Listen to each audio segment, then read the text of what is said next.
Tonight, in honor of the ending of hunting season, we are going to delve into our minds, into the back of our heads, in discussion of hunting stories and what some of them happened. That was some terrible English there. We're going to go.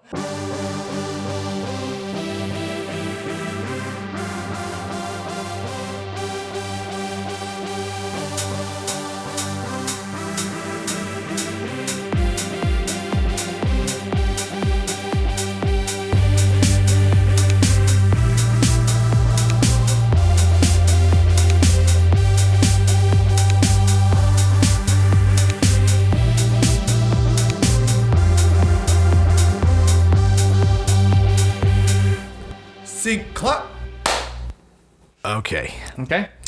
Don't gotta poop anymore. Yeah. Feel good. Yeah. Feel good. You know, always the same exact thing. Yeah, I mean, you just gone poop, and then right before we started, you're like, I gotta poop. I gotta poop. I gotta go. Like, wait, but I just went.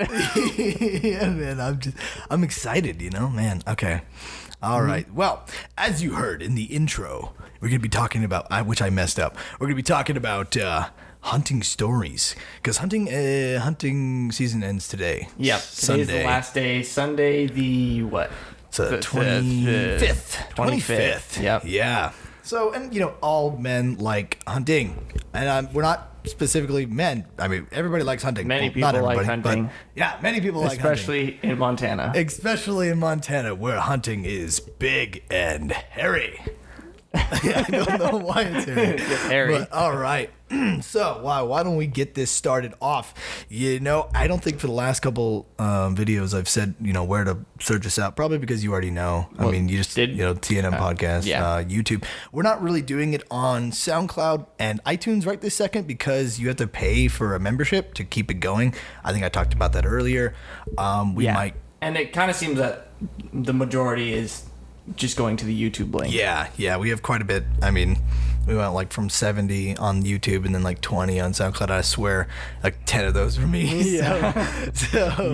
Yeah. So and we thank you all for watching these last couple. It's gonna be cool. If we do end up getting like SoundCloud or something like that, we will put it on Spotify after the 5th episode. I know they require 5 episodes to get on, but that'll be really cool. Even if it doesn't get anything, at least you won't have to have the video up. But that's, again, if we do it. We'll see how it goes. Okay, so mentions. Thank you, Danella Miller Photography, for doing my logo. And then that sick beat every single time. Here with my boy, the DC, Tim Skanish. DC? What is it? The DJ? DJ, Is that what it not is? DC. Where the frick did DC come from? Who's DC? I mean, it's DC Comics. I guess that works. But I'm not really a DJ either, but I think every time we forget to introduce, I forget to introduce ourselves. Oh, yeah. Yeah, we usually get about 30 seconds. We totally do. This is 3 minutes in. This is 3 minutes in already. Oh, man. 3 minutes in. Okay, so my name is Tyrell Miller, or Winchester, whichever one you guys like. Yeah. My boy here, Tim Ash, also known as Tim Skanish. Yeah. Let's do this thing. So, hunting stories. Okay. All right. So I think, because we both have some stories, we're just going to basically go back and forth. We have a couple here to talk about. So, starting at the beginning? Yeah, I think I'm going to go chronological. Okay. For myself. Yeah. Just because. Do you even want to do like, I guess you don't really have anything to talk about Hunter's Ed at all or anything like that. I mean, it's just not getting super up in the interesting. morning sucked. Or did you? It was in the evening. It was in the evening? Maybe it was in the evening. I don't know if we were in the same class or not. No, we weren't. I went to Trigo School, though. Mm-hmm. But all I know is... I mean... all I know is that I freaking aced that test, boy. It was really easy. It's like acing the driver's test. I did that as well. It's really easy. Yeah. I think the only story I remember from that whole process was the story where there's like this guy with a 22, and he's walking in the woods with his partner, and it says, make sure when you're going down a hill, if you fall, you want to make sure that your gun is against your chest, sideways, slanted up, and not pointed forward, because this kid was walking down, and it was so poorly acted, and the kid, oh no, falls down and accidentally shoots his buddy, and then there's a big problem with that. And that's, I think I remember I missed the first night because we hadn't like signed up or whatever. That was the one night. That was the night where they did that video and also like the gutting video. Yeah, the gutting. And yeah. Yep. And I remember seeing some videos too where there's just like two dudes just like walking in the woods and one guy's like holding it, incorrectly. He's holding it on over his shoulder with a person behind him, and he's like, "Bow!" Totally. It's not funny to talk about people dying. I mean, yeah, totally serious. Yeah, totally serious. This is.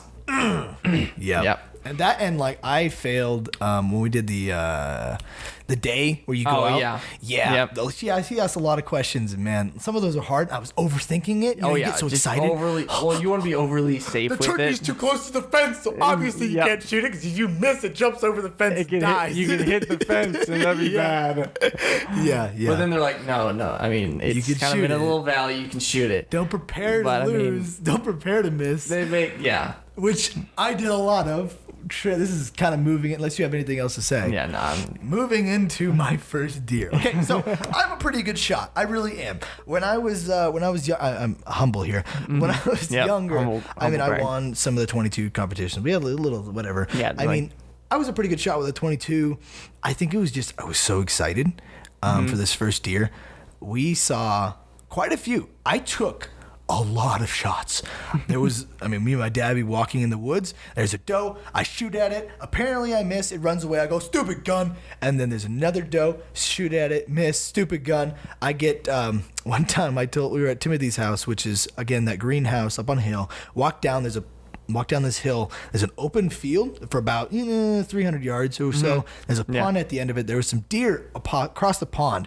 I go and set up on this wooden fence, and I tell you guys, the Eshes, and you and Steven come out and are prepared to help me get this deer. I'm about to shoot. Okay. Yeah. And I'm like, okay, here we go. Pressure's on. People are watching. I shoot. I totally thought I hit it. It's kind of like when I'm sniping on PUBG. I totally got that. Stupid deer, stupid gun. And I missed it. And I did this all season. I missed every shot all season. I think I shot at 10 different deer. Yeah. Wow. To the point where my dad was like, he said, we're gonna go and shoot at a target, and you're gonna prove to yourself that the gun works. Yeah. Okay. Because I was just basically a little excited. Rather than blaming it on the gun. Yeah. Yeah.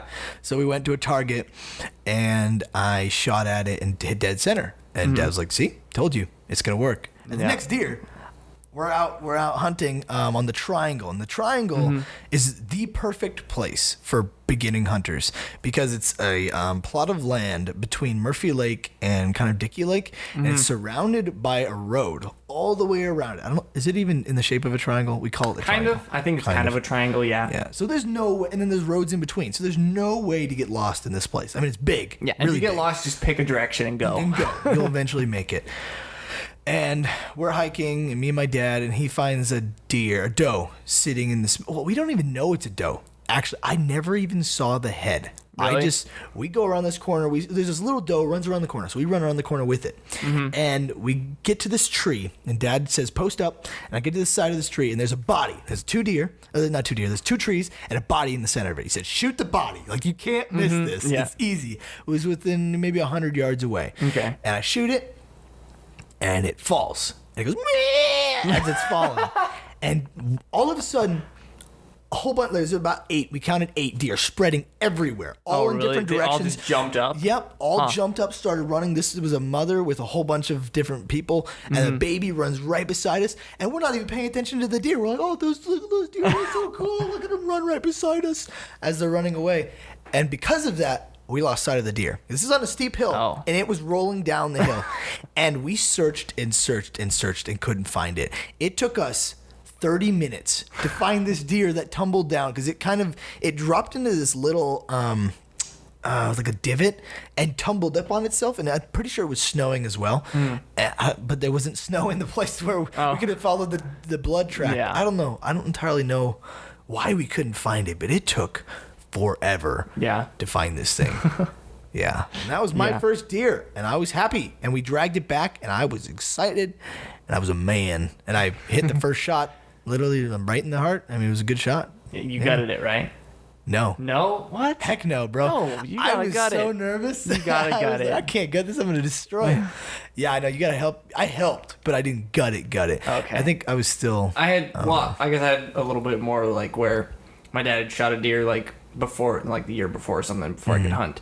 And he's like, hey, let's go out and and I'll show you how to gut it and we can go drag the deer out or whatever. And so that's basically what he did. And he was like, make sure, when you cut this, cut the stomach open, that you don't go too deep because otherwise you're going to cut the stomach and it smells like this. And he just jabs the stomach and go, he totally did it to make sure. Yeah. Teaching with experience. Oh, yeah. Yep. Yeah. But yeah, I mean, my first deer was like, we'd been doing hunting and we just kind of, and then me and my brother Leroy were kind of just like road hunting, just driving around looking for deer. And so we see one, he's just off the road a little bit. And we drive past and then, and they're like, oh, there's a deer there. And then we back up past it again out of sight. And then he's like, okay, you get in the back of the truck and just like Apache be there off the horse on the bed, and then I'm gonna just drive up slowly and stop. And once I stop, you can shoot it. I was like, okay. And so that's what I did. I get on the back and they go drive in there, and then we stop. And it's probably like 50 yards away or something. Did the deer notice you? They were just looking at truck. me. Yeah, You're in a truck. Truck hunting is cheating. Yeah, pretty much. and then I just boom, shot it. But it was a gut shot, and I didn't. Yeah, and so it kind of like ran off a little bit and then laid down. Okay, so it was nice then. And then, then it was still alive. It just had its head poking up and all that. And we're like, okay, well, let's go. Guess we're gonna go. Finish it off. All right, let's go get kind of pretty close, like 20 yards or something. Stop. All right, shoot it in the head. Okay. All right. Bang. And it didn't kill it. It just like its jaw was just like. This is so similar. I felt so bad. So bad. Where its jaw was just like. Bleh. I was like, just hanging man. All right, down. well, let's get closer. And aim a little bit higher. Then I was like, okay, bang. Okay, I got it. But yeah, that was pretty bad. Deer, bro. It was a little spike. Oh, you got buck then. Yeah, it was a buck. It was a little spike. He had one was about, I don't know, 3 inches. 3 inches tall, and the other one was about 1.5 inches tall. So it's like a little half spike on the other side. Yeah. I was like, okay. I was like, yeah, we got a buck. Yeah, heck yeah. And I'm pretty sure we cut a little like the antlers off of it in like. You mounted it? No, I didn't mount it. But I still have it in one of my drawers at home. Oh, you cut the antlers off the skull, period. Yeah, just out of the skull. Yeah. Okay. And yeah, I'm pretty sure it's still like in a drawer somewhere at my parents' house.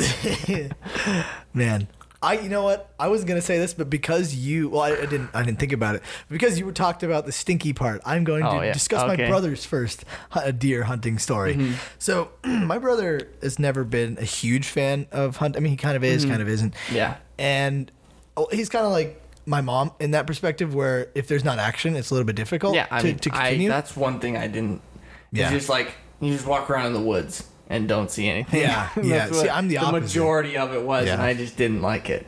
It's really, really, that kind of splits hunters. Like, yeah. Because for me personally, I have a really hard time now shooting the first buck I see if it's in the beginning of a season. Because, it's only a 3x3. I'm going to get a 4x4 by the end of it. And then by the end of it, I shoot the first thing I see because I'm afraid I'm going to miss the hunting. Yeah. But anyway, back to my brother's first story.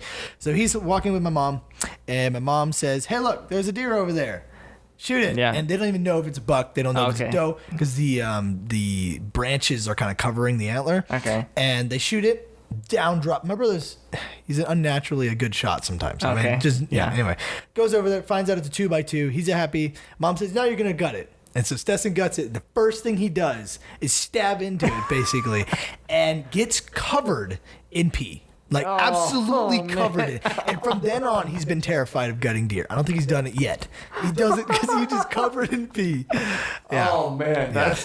It was the worst experience. Yeah. Well, I know that, like, my sister, like, that was one of the big... she was excited to gut the deer when she shot it. She was like, yes, I get to gut it now. I was like, ooh, that's kind of weird. But, I mean, whatever. A woman that likes blood. Like to get covered in blood. Yeah, get down and dirty. Yeah. Yeah. Yep. All right. Well, I'll go to my because that really wasn't a story. I mean, it was, but it kind of wasn't. Do you want me to? Yeah. Do you want to tell one? Do you want me to go to my first buck? Yeah. I mean, you can keep going. Okay. Well, this is the second deer I got. Man. Am I English okay? Is that I got? Yeah. I'm an English major. Shut up. Get it. Get it. I get it. Anyway, so I wanted a buck this year, as always, and okay, I forgot to say something. So first deer, that was on the Friday of the last week. That was the last week I could hunt. Okay. For some reason that day. Anyway, the next year, same exact thing on that Friday. I think I did that for the next 4 years. Yeah. Just always the Friday of. So we're up on Eureka Hill, and we drive up to this place, and there's this highway basically of a deer trail. It's massive. Yeah. And my dad says, "Sit here at this tree," and I sit there at this tree, and he walks away. He said, "Just watch that trail." And so I'm getting intense. This is gonna be serious.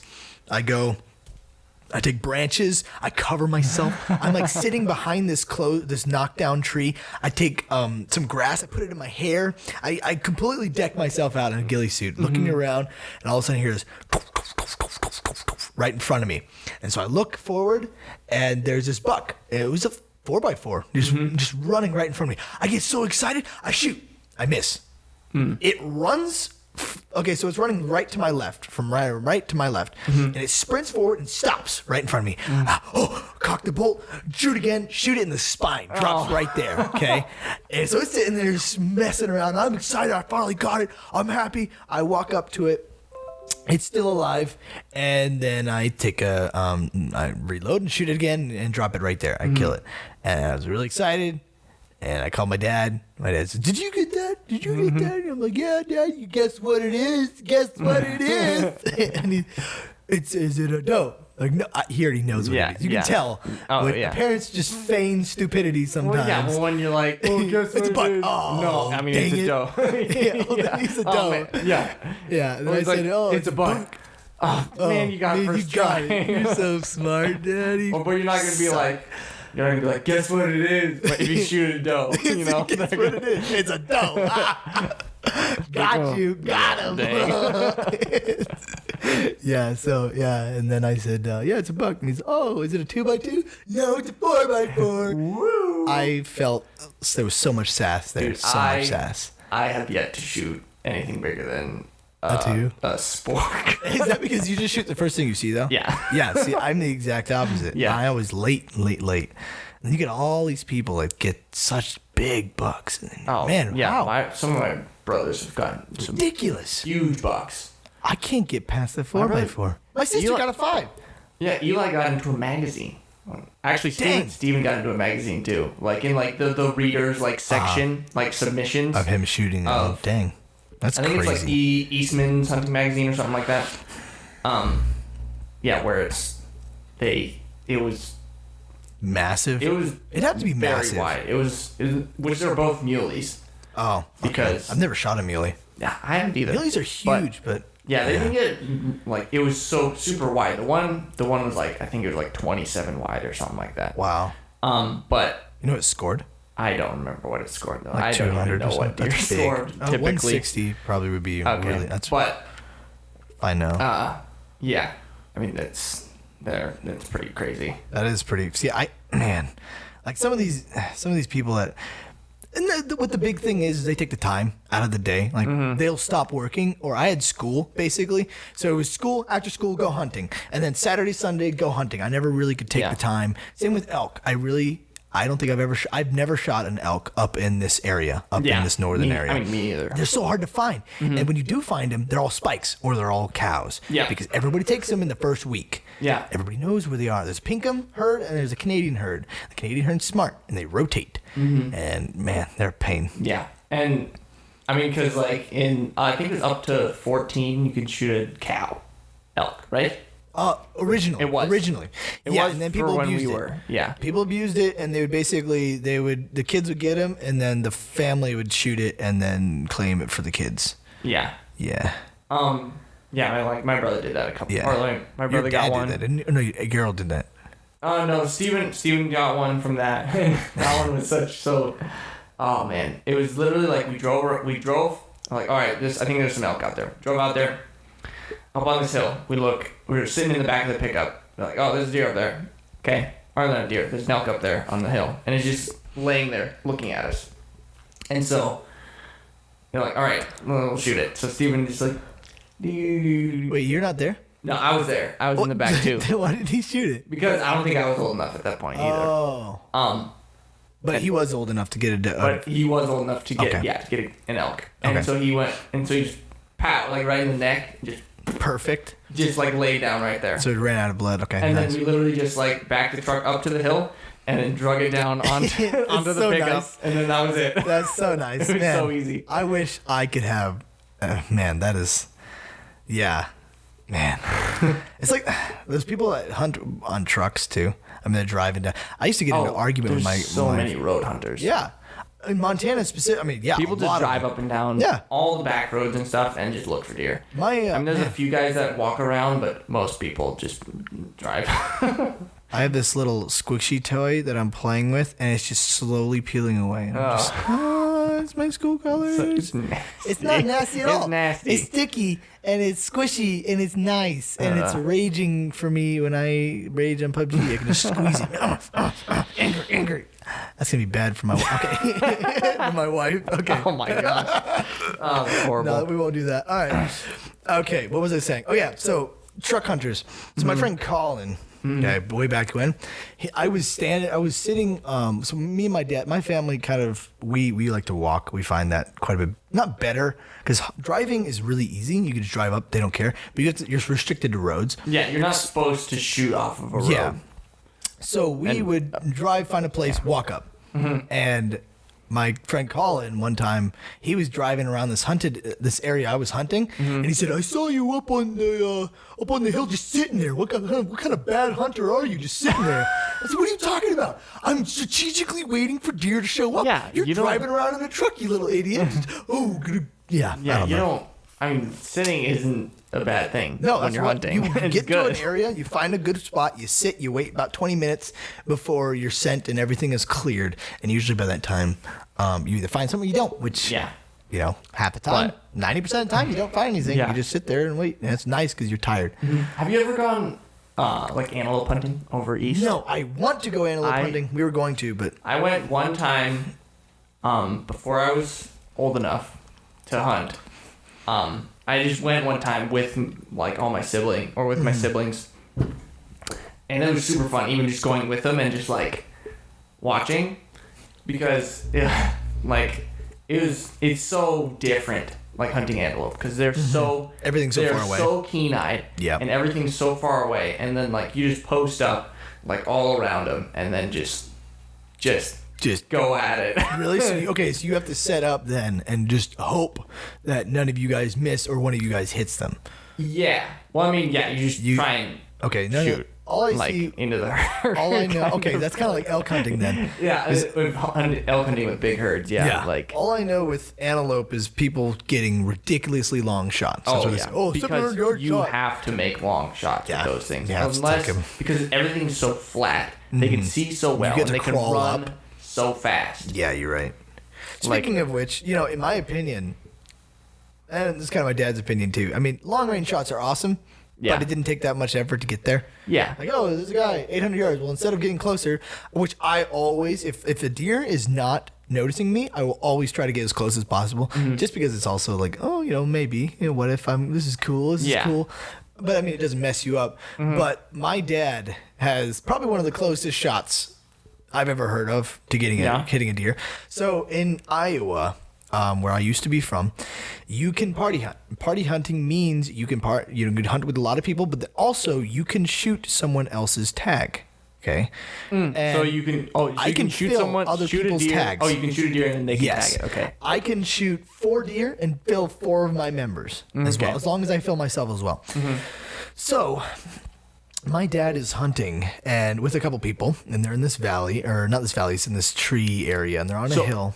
Do they go through? Is it like? Do they kind of flush them out? Like where they just spread out and just go through? Yeah, and they spread out deer for hunters that are. Yep. Okay. Yep. You can do that because it's shotguns. So I forgot to mention that in Iowa you were restricted to shotguns only because of the range and the population. Yeah. They don't want bullets just being shot they and want flying into the going whatever. miles. To that and then almost people. everything is public or private property, and so you almost always have to ask for people. And so my dad was hunting and he was on this little hill and this buck started sprinting towards him. I guess he was running away from someone else that was shooting. Okay. Started sprinting right for him, didn't even see him. And he literally, my dad is looking away and he looks over, turns the gun from, let's just say, okay, if you're facing forward, let's say he turns it from a 9 o'clock all the way to a 3 o'clock. Basically, maybe 12 o'clock. I don't know. Okay. Yeah, it turns into a 12 o'clock. Okay. And basically, by the time he gets it to 12 o'clock, the deer is right there, and he basically jams it into the deer and shoots with a shotgun, point blank slug on top of that. Man. And so he was hunting with somebody else, and this guy said he comes over the hill. Okay. And he sees my dad, and he says it's the weirdest story he's ever seen. He said there was also other deer in the distance, so my dad shoots the deer, spins over, and starts shooting these other deer. And this guy comes over the hill and says, I just saw this deer tumbling past you, and you're shooting at these other two does that are running in the distance. Yeah. I think he said it was within a couple... I don't know feet, but it was like really, really, really close. Okay. Basically as close as you can get. Yeah. Was it just like kind of like a hip fire thing, or did he like actually pull up? I'm pretty sure it was hip fire. Just total, just boom, right there, slug on top of that, which hurt. Yeah, that's that's crazy. Yeah. You have anything else before we do? Sorry, go ahead. Man, what was I thinking? Not really. Not really. Not what comes to mind right now. No. Okay, so. Let's take a break. We're at 26 minutes. We probably should be a little longer than that. Although when you add the intro, it also does take time. Yeah. All right. We're going to do Gerald's Common Sense of the Week. Yeah. Yeah, my daddy. Is this one hunting related or no? No, not at all. This all one's, right. I don't know about this one. This one's kind of weird. He never sent it to me as a message.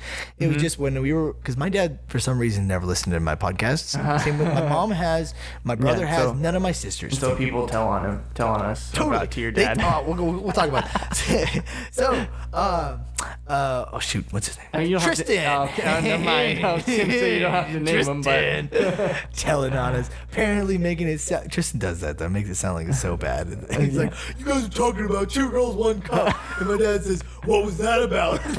So we were saying, "Don't do mentioned that." it one time. Don't look it up. I turned away. Disclaimer. Yeah. But I mean, whatever. I mean, I don't think we're saying anything terribly wrong. Yeah. So because my dad never listened to it, so I showed him just a quick clip of last week's when we were talking about the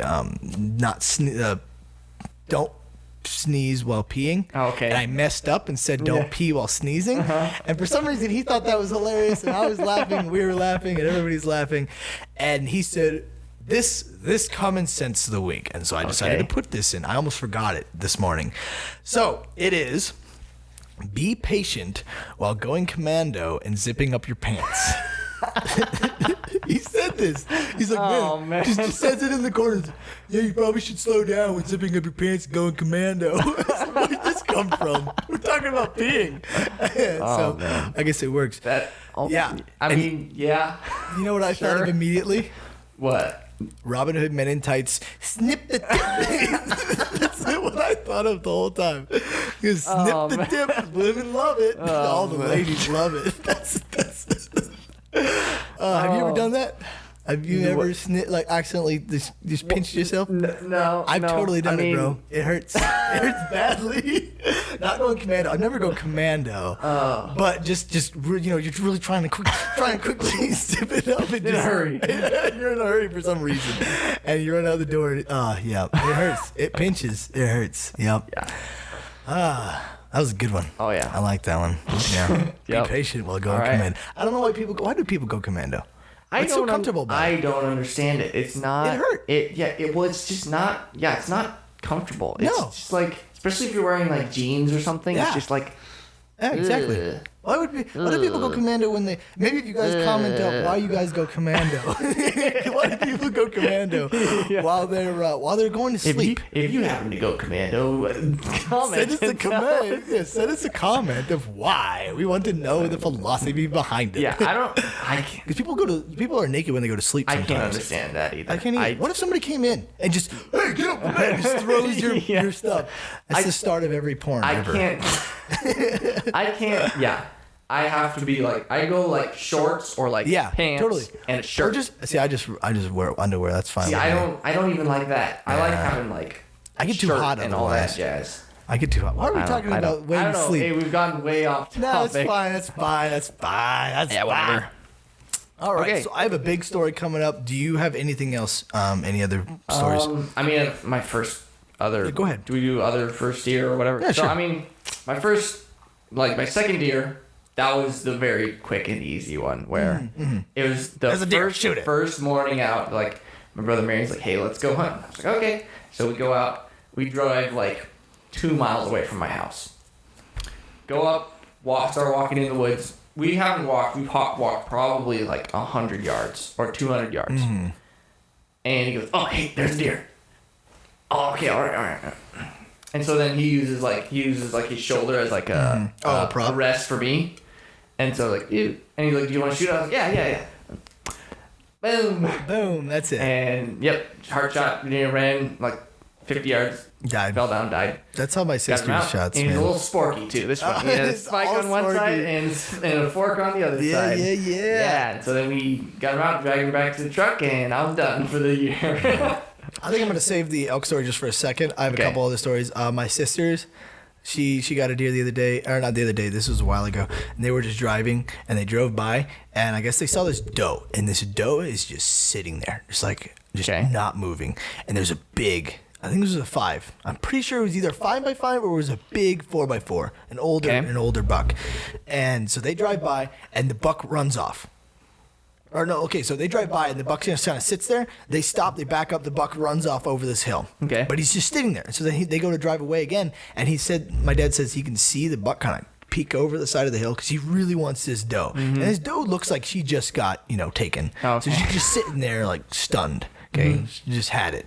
And so they, this is what's going to happen. So my dad drives forward, sets up my sister to where she can watch the buck, or the doe, mm-hmm. and just off the side. And then my dad either walks or drives away down the road to where the buck tricks the buck. The buck comes over the hill down to the doe.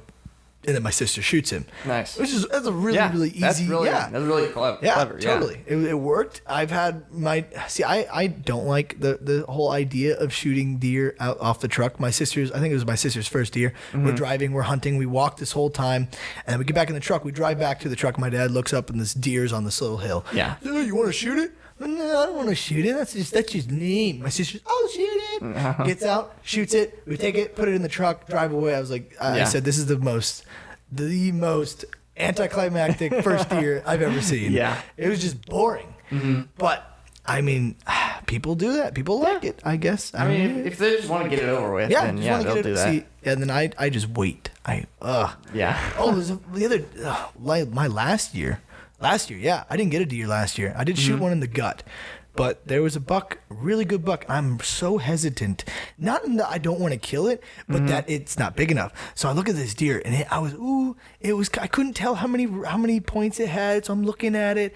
And then it turns and walks into a thick brush, and it's a big 4x4. Oh, yeah. And I missed the chance. Oh, man. And I followed it, couldn't find it. I lost it right there. And then I ended up going for one that was small, and I had a split second. I shoot it, and it runs off, and Yeah. But... yeah, I don't know. Mm-hmm. And other than that, I haven't shot any bucks. I think I shot one other doe where I've shot, where we were going to I think we were going to feed horses at one of my dad's friend's house or something. He's like, there's some deer on the side of the road. All right, drop it off, or he dropped me off because he was just like, you want to shoot him? I was like, okay, yeah. He dropped me off. I kind of walked in there where they were, and I kind of come up. Crest over this hill a little bit, and there's like a gully, and they're when I come up over the gully, they are running up the other side, and they're kind of spread out a little bit. And I know there's one buck and 2 does. And so I just like meh, to stop them. Yeah. And they all stop, and I didn't like have time to like be like, which one's the buck? Okay. But you couldn't see it from a distance? No, it was very like there's like brushy and stuff like that. And so you just shot the I first just one. picked one, and it was like bang, and it just dropped it. Nice. And it was a doe. It was a doe. So it was like, oh, whatever. My last 2 deer have been doe.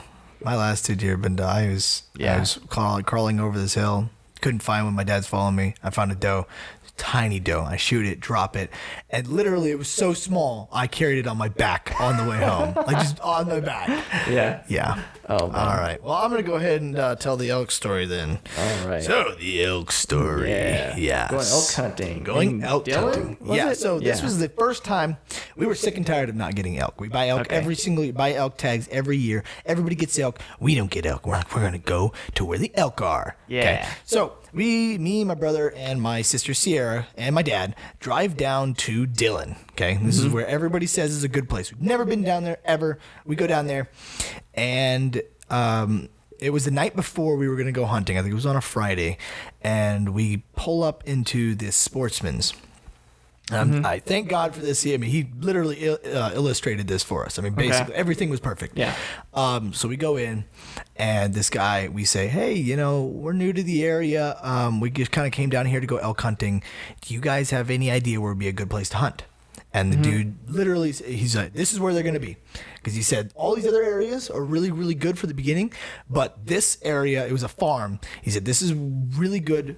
We're pretty sure it's going to be good tomorrow. Okay, because there was stories of elk moving in that area. So we thank him, and he said basically what you want to do is, because everybody's going to be driving so much and chasing these elk, you just want to find a place, sit down, and wait. So we wake up the next morning. I think it was like 5 or 6 o'clock, and we drive down to this farm. And you have to sign in to a farm. They allow it because of, down there, if you take out the elk, they get compensation. If you allow them to elk hunt on your property, they get compensation for how much damage the elk does to the property.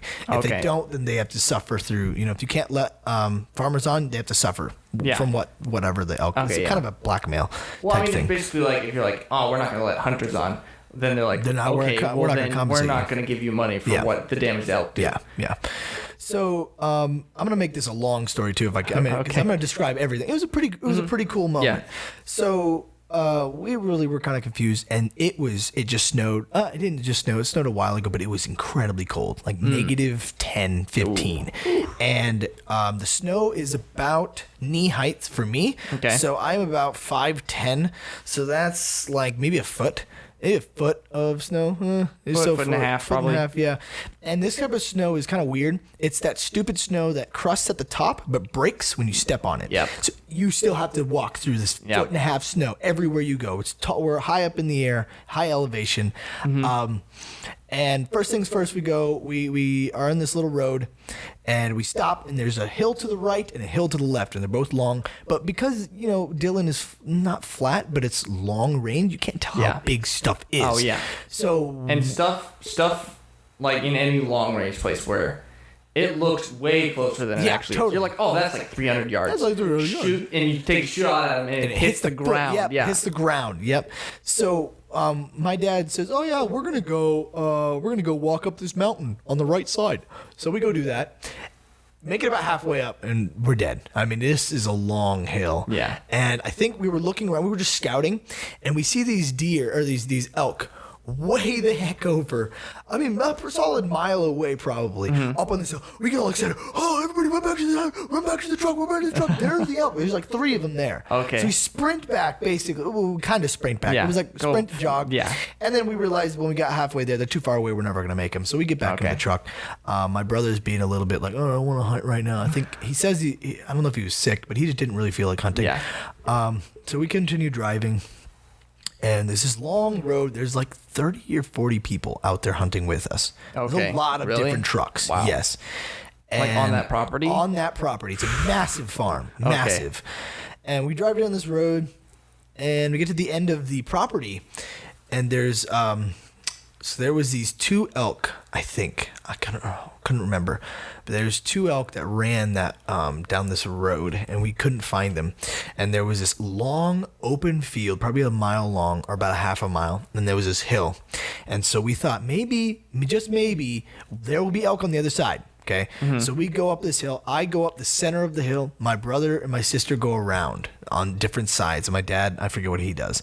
And that, I felt I was going to die by the time I got to this hill. It was a long hill, and you're walking, and every single step you take, drop, drop, drop. It's terrible. Because you put it on and then wait. You put some weight on it. Yes, just a little bit of weight and break through. Yeah. When I finally crest the top, I found there was nothing, but there was 2 elk that were just taken down in the center of the field, and there's people walked out to them and were taking them, and they were, they just got these 2 elk. Okay. So I was like, oh man, that'd be so cool. I was like, God, come on, let me get a deer. We're here for an elk. Like, come on. Yeah. And so I'm disappointed. We're walking around, and we've been out for quite a few hours. I think it's just getting about lunchtime. Okay. And so we're disappointed. We walked back to the truck after a while. It takes quite a while. My dad says, let's go. So we go back to the truck, and I'm disappointed. And even though it's only been a couple hours, we were expecting this to be a 2-day trip. Okay, we were fine with that. So we decided to go get lunch. So we leave. We go down back to the city. It's not Dillon. This is outside of Dillon. Okay. And there's this tiny little place to eat, and we go there. We grab some food, and we come back. It's about 1 o'clock. No, I think it was 12 o'clock. So we decided to leave before the hunters left. That way we could hunt while they were eating. And so we decided to come back afterwards, and right away, action. Right away. Okay. So we pull up, we drive a little bit, and then a mother and a baby run right across our truck, right in front of us. We stop, I get out, I'm ready to shoot. My dad says, don't shoot, they're too far away. I'm like, they're totally close. They were 400, 500 yards away, and I couldn't tell, but they were sprinting up this long hill. And so we decided to post up right there. We parked the truck, and we were like, okay, well, we couldn't really see him after there was this little gully. I don't know, this little valley, and they ran over, and we didn't really know. Well, we decided to, we're going to walk at it anyway. And so there's this, so I kind of got to set the scene here. There's this hill on the left. You're facing up this really long mountain. But for right beside us is a hill. It drops down into a little gully and then comes back up onto a flatter piece of land, and there's a fence to the right. Okay. So we go up to the fence, and then we split up a little bit. I forget kind of how it was. I think me, my brother, my dad, and my sister, we drop down to this gully. They go up to the left hill, and we kind of sit there in the middle of the valley. And all of a sudden, my dad points up to the top of the mountain, and he says, elk. And he's elk everywhere. And I'm peeing, right? This exact moment. And so I'm like, really quick. It's cold, negative whatever. And I'm trying to, zip up quick. Trying to pinch it off. Yeah, trying to pinch it off. Yep. And I'm zipping up quick. And they start sprinting down the hill. So I know they probably are pretty close. And so I sprint up this little, it was probably maybe 100 feet long. Okay. Maybe a football field. I don't know. Up this hill. I didn't realize how hard that is to do when you're in 1.5 foot snow. Yeah. So we get up to the top, and we're dead, and we're panting, and we look up, and they're still coming down the hill. They're not even close. And it's a whole herd. It's a herd of maybe 100, 200 elk. And so we're getting excited, but we're all deathly tired. And we go up to this fence, and we sit up right there. Okay. And they're walking down this mountain, and they cross right in front of us. And at first we thought they were pretty close. We are all set up on this fence, every single one of us side by side. Oh, and so they walk in front of us. We all take fire. Everybody shoots as fast as they can. Shells are flying everywhere. We're deaf completely at this moment. My dad stops shooting beside me. He plugs his ears because my guns. I have a 30-06. He has a 30-06. My brother had a 270, and my little sister had a 243. And we're shooting at these elk. And I think my dad taps me on the shoulder and says, "You got one. Look at it." And I couldn't tell. There's a whole herd of elk walking in front of me, and I'm pretty sure one of them's lipping. Yeah. We're just blasting everything. We're shooting it because I remember when my dad when we first got there, he said, "Just pick an elk and shoot it. Focus on that one elk. Well, as soon as you shoot, you lose sight of it completely. So you're just shooting into the herd. I don't know. They were still so far away. I bet we missed most of them, but we probably dropped a lot. Yeah. Especially when I had my scope cranked up to 8 because I thought, they're totally close enough to shoot it. No. But we probably hit a couple. But anyway, so they walk by and we are defeated right there. This sucked. We all missed. How far was this? This is ridiculous. But they're walking down. They continue walking past, and the road kind of curves around in between where they were, and then curves back and around in front of where they're going to be. Okay. There's another mountain. So my dad says, "Let's jump in the car and let's get the truck and let's get in front of them." So we head about a whole mile in front of them. All these other hunters are kind of just setting up, shooting them. Drive, stop, shoot. Drive, stop, shoot. So we get way in front of them where they're going to be. And we drive around, get up on this hill. Nobody's there. We're alone. Okay. And my dad decides to split us up. So I am on. It's a really long hill. I'm on the left side of it, laying down in the bush. This small little bush, but it's open. We're really close to the mountain we originally started at. Okay. And my sister's in the middle, kind of closer to my side. My dad is by the truck, just in case they start running away. He's going to get in front of them. And my brother's on the right side. And this is where it starts getting interesting. So we wait a couple minutes, and all of a sudden I see these elk come up, and I get really, really excited. I'm prone right now. And I think we waited a while, and you get really, your heart's pounding at this point, especially when they're getting closer and they're walking directly towards you. If I let them, they probably would have trampled me over. Oh, yeah. So were they running? Close. No, they're panting really hard. Okay. Because they're So not they've even been shot running for a long time. They've been running all day. Okay. And they're walking towards me, and my sister's to my right. And I wait to a certain point, and I have my 8 cranked up to 8 times. Again, I didn't notice it. And as soon as I could see the first one, I picked the biggest one I could find, and I start shooting. And my sister, I guess, thought, man, I wish they would have waited just a little bit longer because they should have got closer. But I thought they were a lot closer than they were. Yeah. I didn't realize it until I saw my bullets hitting the feet, like below the feet of the. I started seeing sparks, so I started raising my scope up quite a bit more, and me and my sister started shooting, and they kind of turn right there and veer sideways from us, going in between these 2 mountains. So there's a valley now. I call this Death Valley because as soon as they get there, I was the first one to shoot.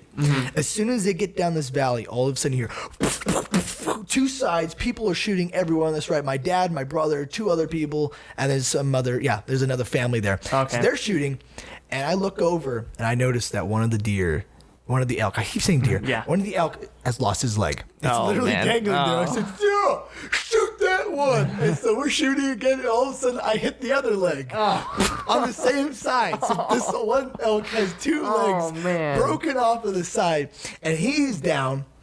She's down. Sorry, it was not. There was no bulls.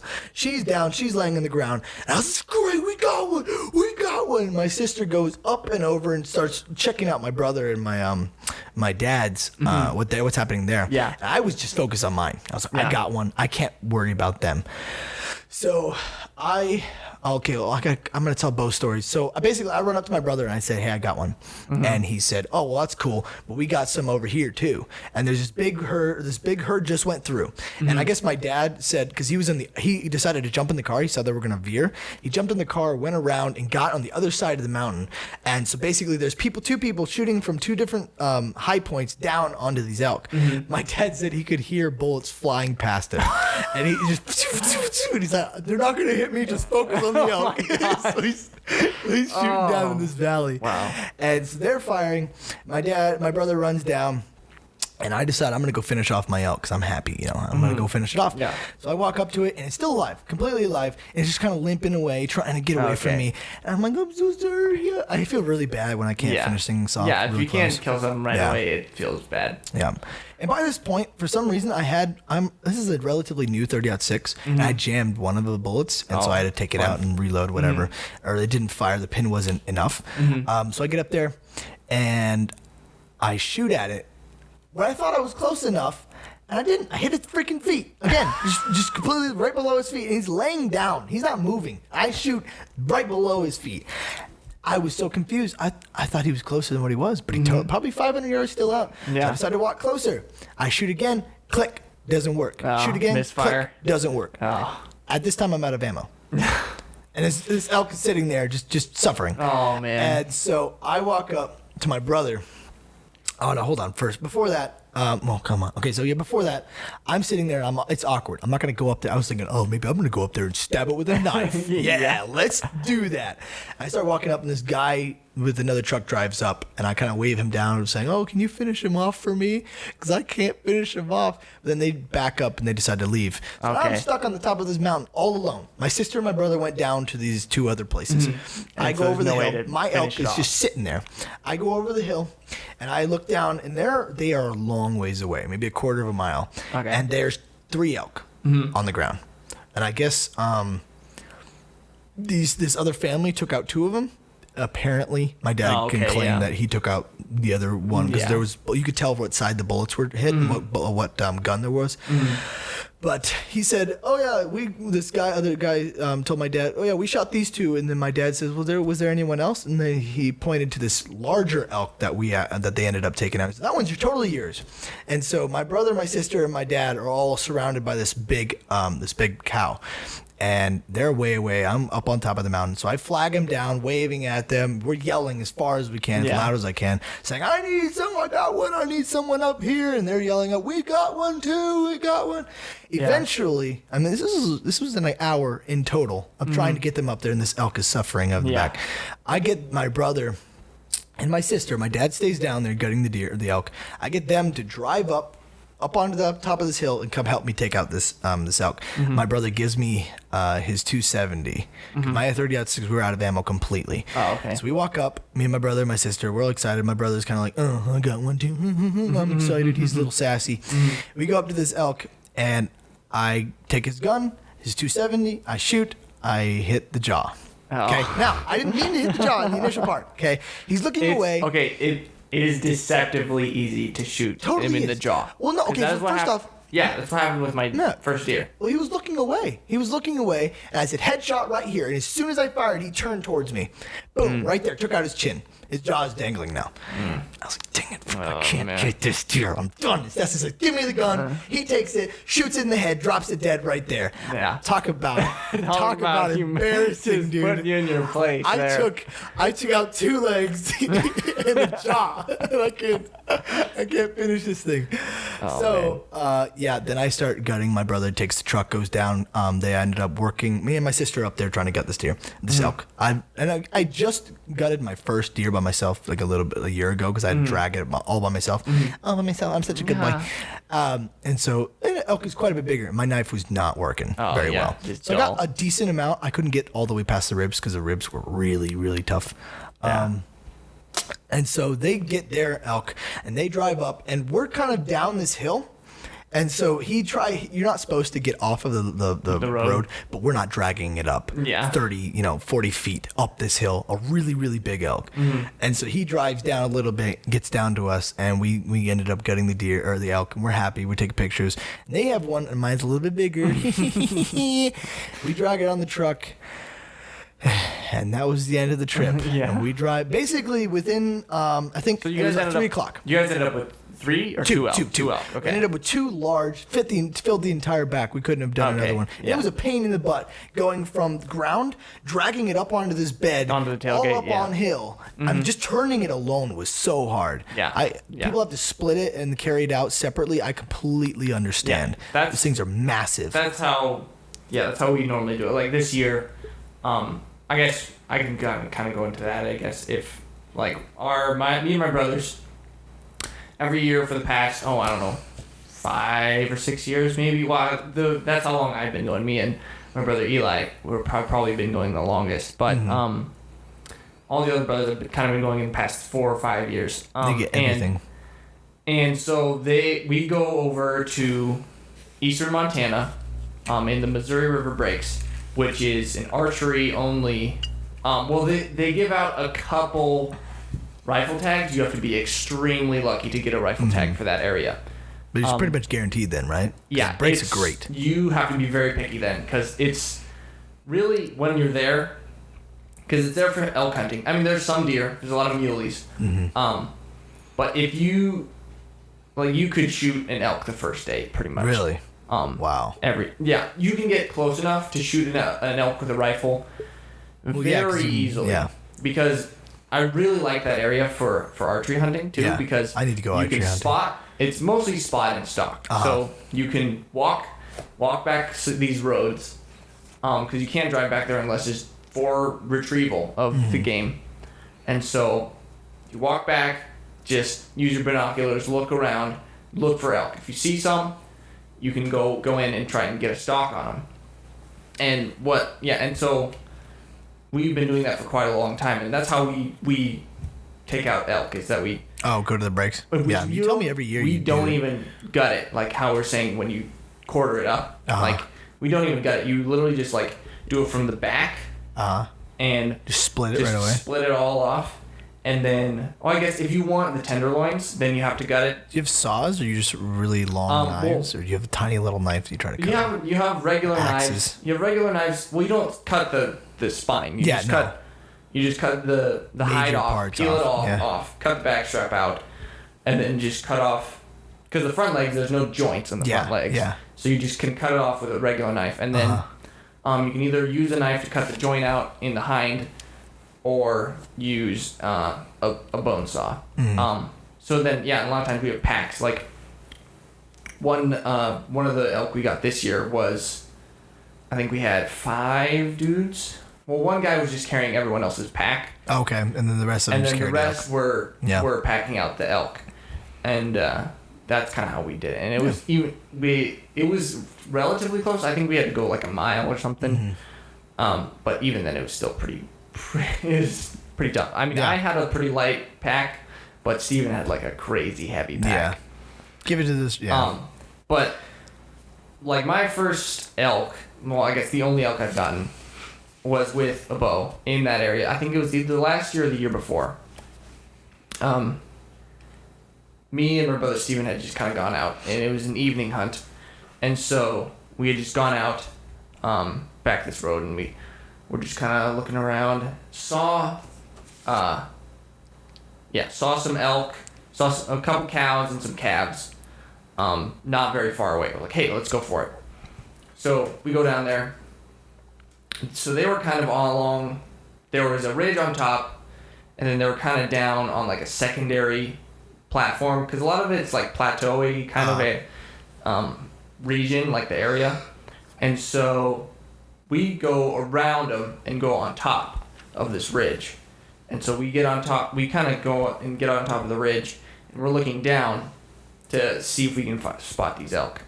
And so then we're just like, kind of, and so we kind of walk down like the tip of the ridge. There's some trees like kind of guarding us from there. And so we're walking down, we kind of stop, look around a little bit, and then all of a sudden I see like a head poking up, staring at me. I'm like, oh boy. Okay, what should I do? I guess I'll try and draw on them, see if they don't spook. And it's just laying there. So I go up, like draw, and I'm like, I don't know how far this is. How far is it? So I asked my brother, who had a rangefinder, but he didn't range it. He just guessed. I was like, how far? And he's just like, 40 yards. Which brother again? Steven, okay.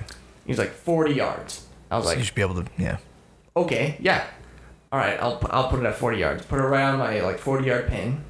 Just like whack. I hear a big whack, and I'm like, uh-oh. That's because it sounded like it hit a tree. And I was like, I missed. It like jumps up, runs off. I was like, oh man, I freaking missed. That sucks.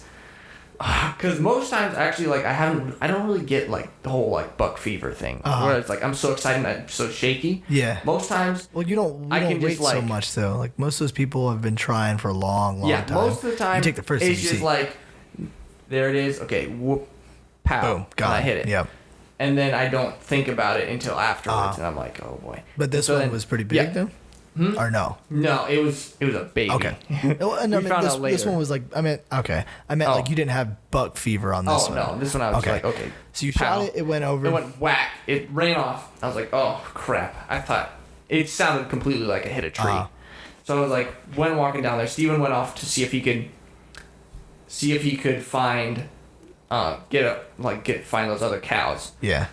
So I walked up there. And like while we were there, we heard it like some coughing, like, and I was like, is one of them sick or something? They sound like they're really close by.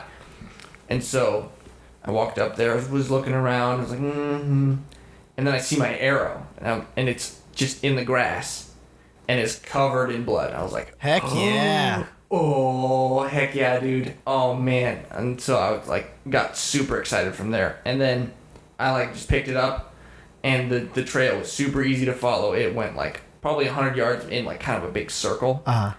And then like I saw it just laying like in a bush. Was it dead at that time? Dead. Yeah, it was nice. Totally dead. And I think that's what the coughing was, is I had gotten a lung, and so it was just like dying. But you still heard it from 100 yards away? How loud was the coughing? No, it wasn't like 100 yards straight away. It had gone in like a circle. Oh, okay. And so it was actually kind of close to where we were. Okay. Maybe it was a smart elk thinking, hey, this guy's going to follow me in a straight line. So I was like, oh, heck yeah. I was super pumped. Yeah. I mean, it was just a little baby. It wasn't. It was not a full-grown elk. I saw it. Which kind of sucks. Yeah, it wasn't terrible. But it's better than my cow. You have a bull. It's better than mine. But that was mine. Everybody else has either gotten spikes, which spikes are legal in that area. Okay. And or some couple brothers have gotten some really nice bulls. Pretty like big bulls. This year, Marion got a really nice, like I think it was 343, 345 class bull. That was like a rough estimate that we just kind of done with weight measure. And distance or weight and length and but the story that how he got it is pretty nuts. I don't know if I've told you, but it's so him or actually I wasn't there at all. Him and my other brother Dan, we went I keep saying like I'm there. Yeah. I'm not. I wasn't there. I was just out, elsewhere. Because normally we kind of go off in pairs, just hunt in pairs. Yeah. And so they were looking for this, I think it was like a bull and a few cows.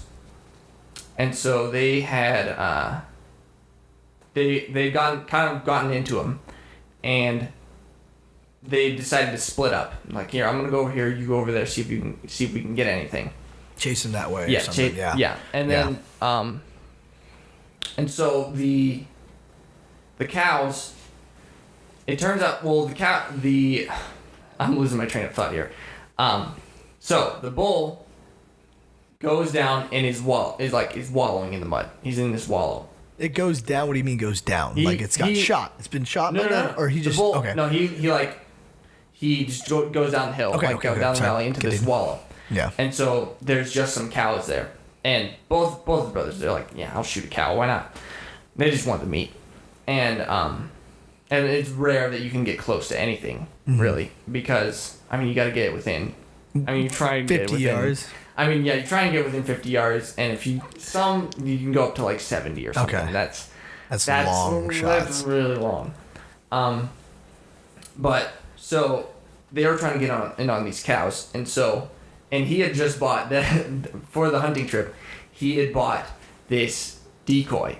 It's a cow decoy. It's just like a flat, like pop up cow decoy. It's called, I think it was like Miss September or something was what it was there's called. some weird ones. Yeah. And so he'd heard of people like using decoys to get up on them, or even because this was also like moo cow country, where a lot of ranches had Angus cows. Okay.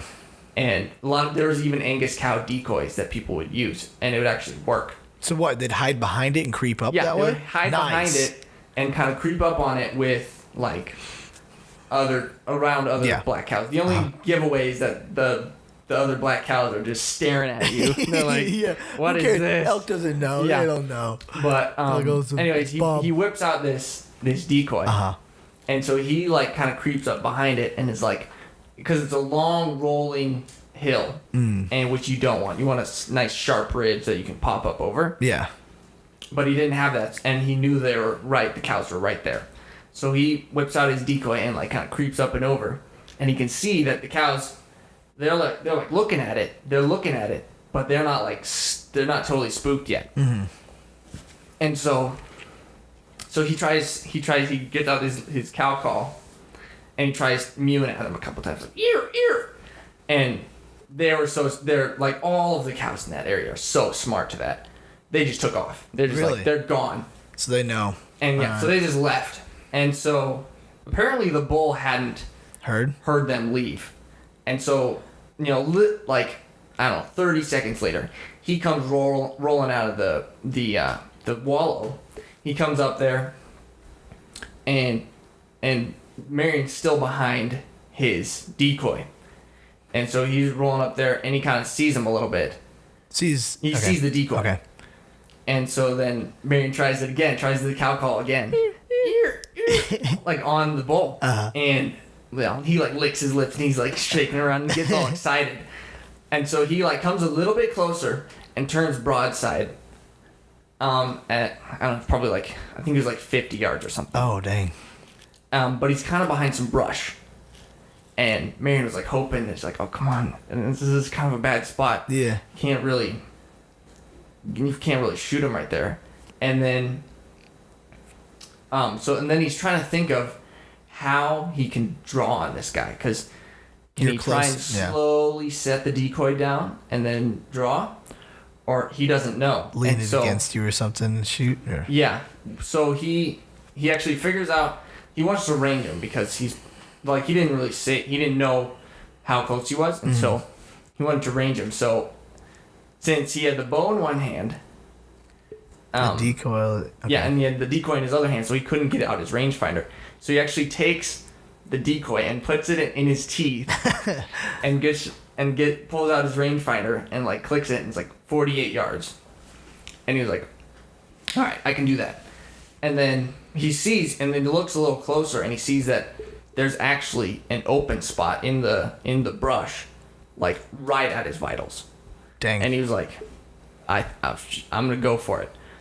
And so. And they don't. Did he ever see how big it was at this point? He saw it was a pretty big bull. He didn't know exactly how big it was, and so he had he went and like, and at that point, right at that point, my brother Dan, which they had split up earlier, pops up, or not pops up. He like pokes his head up, like and off to the side, and the bull sees him and is looking at him. Okay. And so he puts his head back down. And he's like, oh man, because he doesn't know Marion's there. Yeah. And he's like, oh man, all right, I'm gonna try and see what I can do. So he knocks an arrow, and like he starts looking up, and right at that point, Marion had slowly put his decoy down and had drawn and shot, and he saw the lighted knot go right through him. Dang. Right through the elk, and then he ran off like 50 yards and died. Dropped. Yeah. And how big was this? You know what I mean? He's a big, like... Yeah.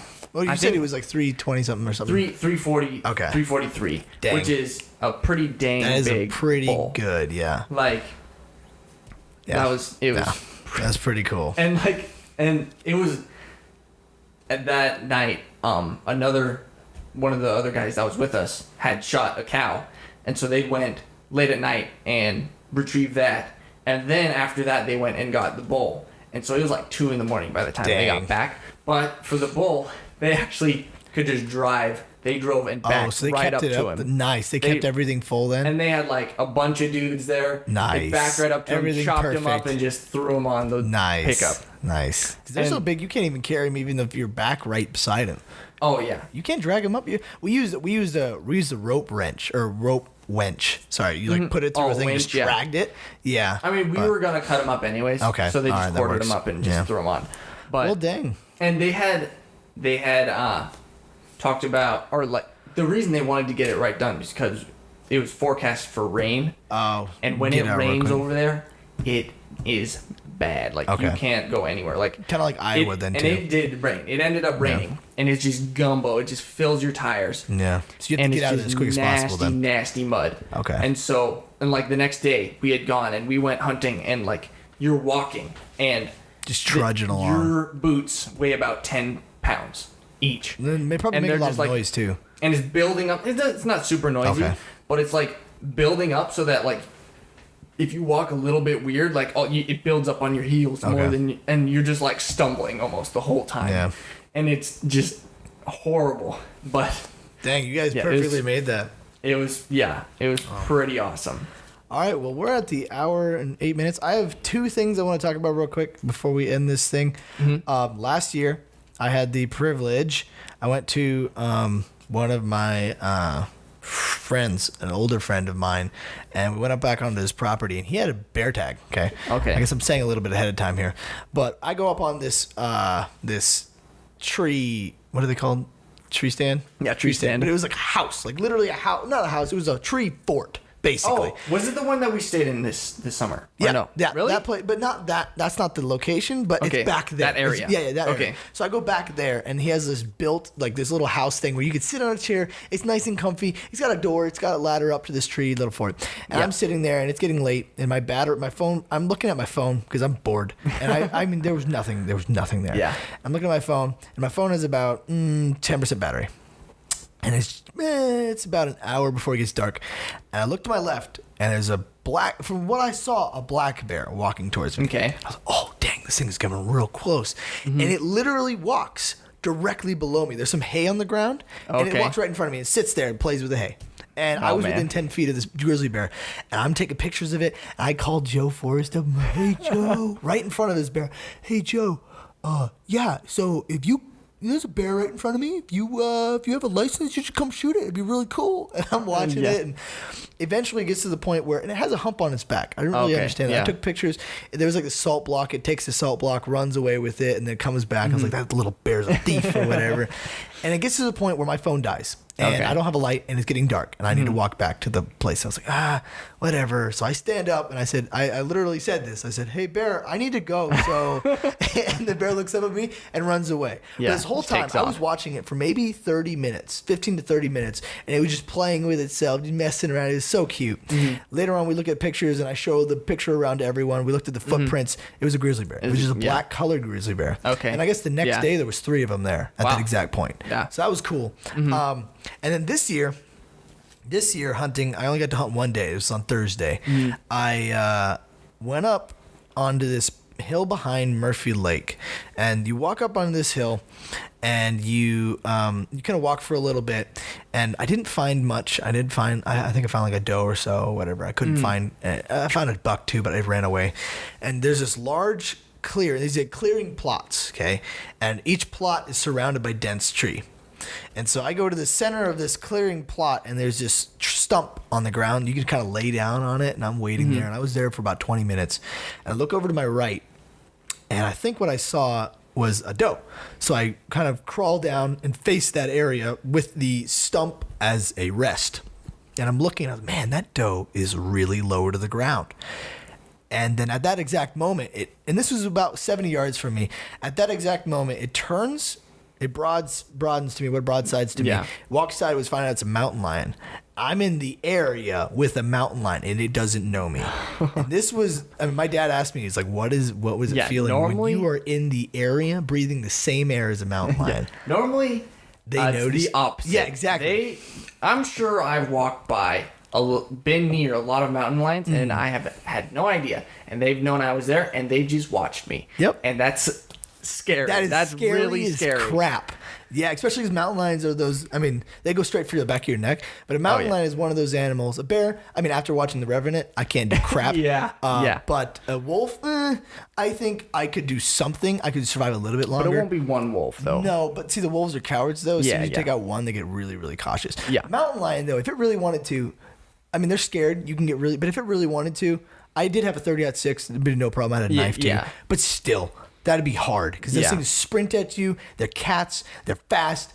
Ah, man. But anyway, it didn't notice me. It just kind of walked around. It was kind of taller brush, so it didn't really see me. I'm just laying there, just in and out of the brush, and then walked away. And I was kind of like, my fear level, if I had to have a fear level between 0 and 10, was probably 1. I felt very good. Yeah. My caution level was high, though. Yeah. And I wanted to go exactly where he was originally. I'm going to go that way. But I decided to stay 5 more minutes, and that's when he came out. I'm so glad I did not walk down there. Yeah. He ended up, if he started on my 3 o'clock, he ended at my 12 o'clock. And I wanted to go that way. So he would have been behind me. Yeah. That would have been terrible. Yeah. But I happened to not have that happen. Well, so you hear stories of people that go walking, following. Yeah, that go walking in the snow. Yep. And then they come back people come back to their own tracks, and they see mountain lion tracks following them. Yep. Oh, totally. And that'd be so scary. Totally. Oh my gosh. If anybody knows what West Kootenai is, it's very, very dense open there. If you ever hunt up in West Kootenai, very dense forest. I had a friend back then, who was hunting in that area, and I guess he was walking, and he saw these, what was it? He saw these wolf prints kind of in front of him, crossing right to left, and then he kept walking a little bit farther, again, right to left, kept walking, and eventually he realized these wolves, there's a pack of wolves circling him. Literally circling him. They didn't know where he was. They kind of did, but they were just kind of checking him out. But yeah, he was being followed. He got out of there later on, he was being followed by wolves. Yeah, that's pretty creepy. That's so scary. I mean, it's scary. It's scary when it's getting dark. Yeah. That's where it really gets scared. Yeah. But your fear level isn't, I don't know how you explain it. You're not, I mean, you have a gun, but it's a bolt action usually. Yeah. So you but I mean, most times if you one shot, they'll run away. Shoot at them. Yeah. Shoot in the air, whatever. Still, you hear you'll stories. Scare them away. Yeah, but you hear stories about them people being actually really aggressive. Totally. And people not actually being scared going for of 'em. people. Or where, like, for instance, there's a dog, they're walking a dog, runs forward, turns right, and then they go, the owner comes after him, finds the wolves tearing apart this dog. Yeah. There was a video on YouTube, you guys can check it out, of this guy who put a GoPro on his elk hound, and the elk hound's running in the woods and gets attacked by a pack of wolves on a GoPro. Whoa. It is so cool. I watched this thing. It was so cool. Well, I mean, it's terrible. The dog did not die. Okay. They attacked him. They got him on the ground. And then all of a sudden, the alpha just decided to leave. Just turned and left. Okay. And all the wolves dispersed. And he comes back with his GoPro video of him being attacked by a wolves. Nuts. That is crazy. Well, I mean, I think it was either last year or the year before. You saw on the news where about that guy that got attacked by a sow grizzly and cubs. I don't remember. He's just walking on the trail, and and he gets attacked by this sow grizzly with cubs, and that's like the most dangerous is a mother grizzly, and because they're super aggressive and protective, but he got attacked, and I think he went on like Facebook Live afterwards as he was coming back, and he's like when he's being followed by and he was being followed by him on the path, and he's like, hey guys, stop following me, or whatever. He's talking to him or what? Well, no, there was one where he's like walking back, and he goes on Facebook Live, and they're just like to following on the path, on the walking path, and he had just like blood all over his face, and he was it was like a Montana guy. Yeah, he got attacked. Oh, I saw another one where they were hiking, and these guys were just following him, walking down this path, and he's like, "Hey, can you stop following me now?" Okay, dang. But why go to Facebook? Immediately go to social media. I don't know. It might not have been Facebook Live, but he took a video of himself. That's cool. I mean, it's still.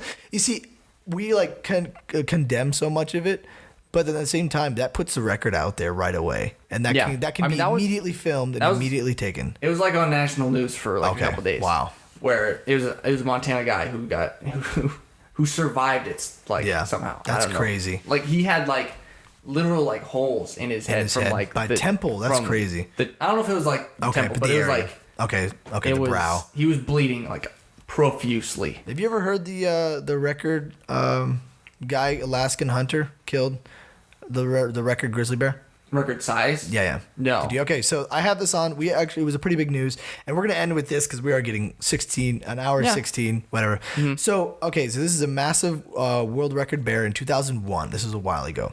Okay. I guess this grizzly bear has quite a record. You can look it up.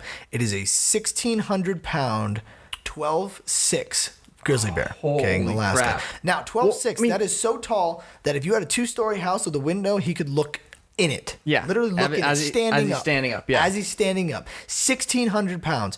But now, okay, how big is like a typical grizzly bear though? Let me look. Oh, you can look. You can I'll look look while it I up. do this. I think 800,000. 800 to 1,000, not 800,000. Yeah. That's a tiny grizzly bear right there. No. So, I guess there was a 22-year-old man named Ted Winnan. He was stationed on an air base, okay, and he was walking in the woods.